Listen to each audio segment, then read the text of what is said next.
Welcome to Fundraising Growth Now, the arts and cultural industry's resource for actionable insights on raising more money and strengthening donor relationships. Your host is Bob Swaney, founder and CEO of Robert Swaney Consulting. Let's get started.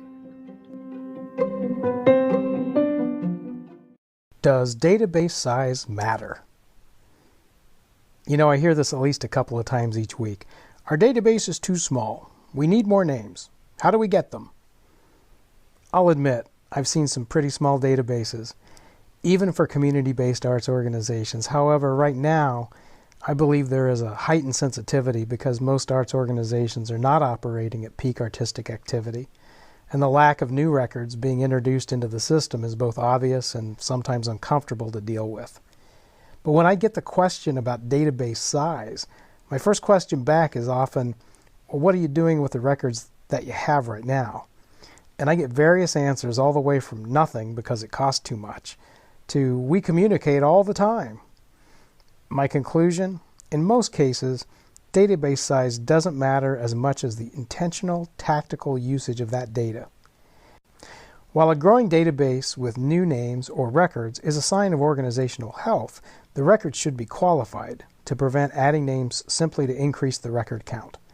If records are added just for the sake of adding them, then the positive effect on results is limited, while the direct mail and other costs grow exponentially to achieve those modest results. To me, it's just wildly inefficient. That aside, database growth is favorable, especially if its results are productive.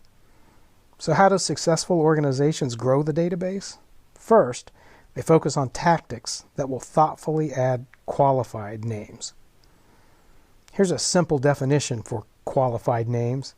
They're either doing business with your organization or have a high propensity of doing business with your organization, either because of cues they've given you and/or from research you have performed to qualify them. If someone is a current consumer through one of your earned or contributed revenue streams, clearly they're qualified. If at one time they did either of these things but now they don't, they're usually still considered qualified if the time frame since their last transaction is reasonably recent. Our rule for recency is generally 5 to 7 years. So first, know the quality of patron data you already have, even if the record count isn't robust. Beyond your internal list, the usual demographic, age, income list purchase can help and could be overlaid now with behavioral information that's much more reliable than even a few years ago. It's a place to start, but again, the cost can be high and the results can be low. Trade lists from similar arts organizations often get better results, as can new mover lists in your core zip code areas.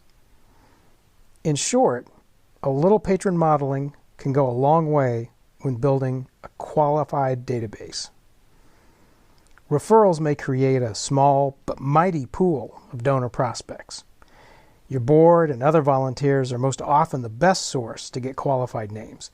Keep the referral process simple. Ask for the names and the contact information, and then do the homework and follow up on your own. There is also a burgeoning new pool of prospective patrons connected to online content. Due to COVID, many organizations are offering online performances, events, gallery exhibits, and so forth, which offer hundreds, sometimes thousands of warm, qualified prospects. Related, there's an ongoing debate as to whether or not to monetize online events, or instead offer them free to the public. I'll leave that argument to the marketers, but in either scenario, I press the idea of pursuing data capture. Simple things like name, email address, and phone number.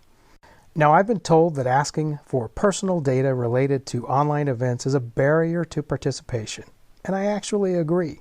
However, if you are presenting content that is being consumed by the public and you aren't asking for patron information, then you can't grow your database.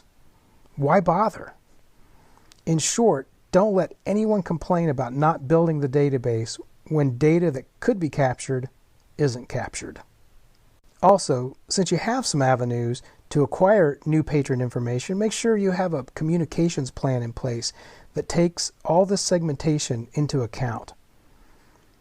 You have all sorts of channels from which to communicate: mail and email, phone and web page and social media and so on. So knowing which messages you want to send to which specific prospects and how you want to deliver those messages is ultimately more important than just expanding the record count. At RSC, we talk a lot about patron preservation, and growing the database certainly plays a significant role. The objective of building the database is to put new prospects in the pipeline so that you can turn them into patrons, keep them as patrons, and grow their patron involvement over time. So again, my conclusion is to be intentional about growing your database, but doing so by adding qualified records only, and develop a communications program that supports your outreach and your engagement for consumers and donors. So if you remember just one thing from this podcast, remember this: you absolutely should grow your patron database, but take your time and fill it with qualified names. You'll save your organization money, you'll save yourself time, and you'll have a database that helps you continue to produce predictable, efficient, and measurably effective results. Thank you for joining us for this edition of Fundraising Growth Now. For the latest insights and information, please subscribe to our channel, follow us on Facebook, and join our mailing list at rscfundraising.com.